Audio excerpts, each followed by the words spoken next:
For Thessalonians 2:1. For you yourselves know, brethren, that our coming to you was not in vain.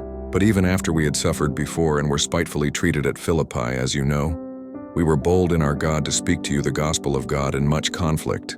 For our exhortation did not come from error or uncleanness, nor was it in deceit. But as we have been approved by God to be entrusted with the gospel, even so we speak not as pleasing men, but God who tests our hearts. What is this scripture saying? Paul didn't preach for his own gain. He wasn't trying to win friends.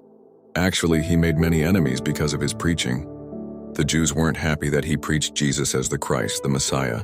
The Greeks weren't happy because he was preaching a way of life that said that their way of life was immoral. The pagans weren't too thrilled either for the same reason. Paul preached to bring the good news of salvation to all that would listen. He wasn't worried about the consequences to himself.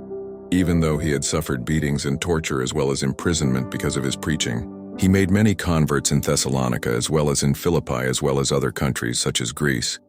But he wanted them to know that they were not alone in their new faith. He wanted them to know that what they had been taught was true, that they could depend on it, that it came from God. God was the only one Paul was trying to please. What about us? Who do we try to please? Do we try to please others, ourselves, or God? We all know people who we might call pleasers. They will tell you what they think you want to hear. I once watched one of my favorite mysteries on television, and the plot concerned a woman running for a state office. Her speechwriter had quit, and she asked one of the main characters to do the job for her.